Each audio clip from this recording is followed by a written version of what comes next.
Ito po yung sa step pa natin sir. Sabi nga po namin na magka-car wash po muna tayo bago po mag-ceramic coating, mag-polish. Okay, ito po yung 3M cleaner clay. Ito po yung sinasabi namin sa inyo na pwedeng pangtanggal ng asphalt. Okay, paano po siya gamitin? Gagamit na po kayo ng precaution, nabasa po ninyo, sinabon ninyo, pupunas nyo lang din po kayo, scrub nyo na po. Kaya tanggalin yung mga simple na asphalt, tapos yung mga overspray na galing po minsan sa ibang pintura. Okay? Pagkatapos po natin sir i-car wash, ito naman po yung gagamitin natin. Step 2 na po tayo, yung sa polish. Opo. Yung sa polish naman po natin sir, ito po yung step 1, yung rubbing compound. Si rubbing compound po, siya yung ginagamit minsan na pang newly repainted din and pang detailing din. Depende po sa paggagamitan. Halimbawa sir, marami pong scratches, mas fast cut po siya. Mabilis po siya makatanggal ng scratches. Okay? Pero kung halimbawa mga new unit or mga konti lang yung gasgas, ang ina-advise namin ito si 360-60 na rubbing compound. Ang pinagkaiba po niya, ito kasi masyado po siyang pakita pa namin sa amin.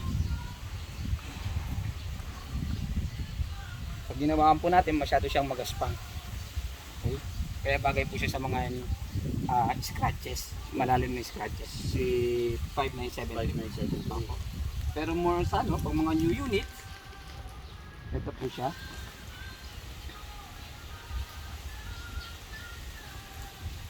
Mas pino po siya. And ang pinagkaiba niya sir, ito kasi masyadong madash.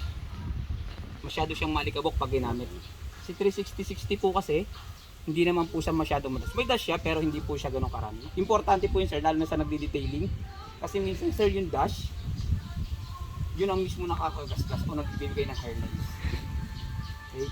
And pagkatapos po natin yung step 1, ito na po yung step 2. Yung 5996. Ito po yung pangtanggal ng mga swell mark remover o ng mga swell mark, andyan ka ng mga hairlines. Ang trabaho po nito, tinatanggal niya yung minsan sir, makikita niyo po sa mga unit pag ginamitan po natin ng polishing pad, meron po yung swell mark.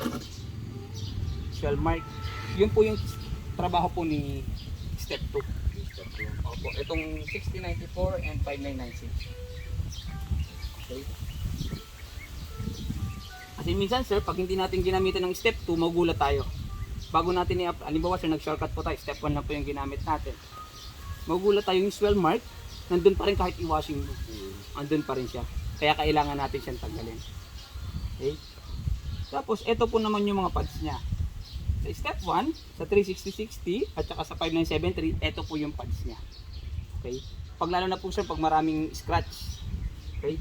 Pero kung halimbawa new unit po, or wala namang masyadong gasgas, ito po yung 5723. Ang maganda po rito, maiiwasan po natin yung swell mark na dala nito. Okay? Sa step 2 po, ito naman po yung pads na gamit. Si 5725.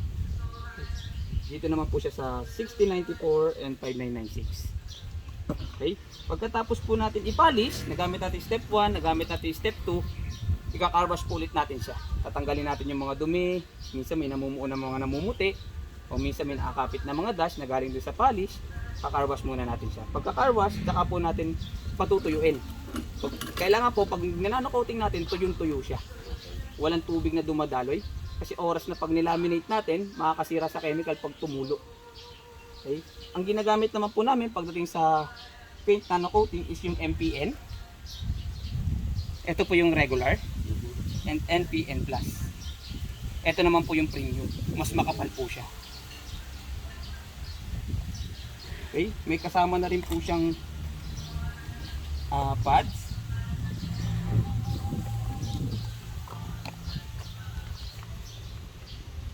And may kasama na rin po cloth pag binili niya. Okay. Okay? May mga additional po tayo na bibilihin pag halimbawa nagnanukot o kailangan proseso. Okay? Kailangan po natin lagi merong tape. Okay? Ano yung paggagamitan ho ng tape? Yung tape po, bago po natin siya i-polish, kailangan yung mga ring, yung mga itim, kailangan po naka-cover siya. Okay? Kasi bawal siyang tamaan ng polish.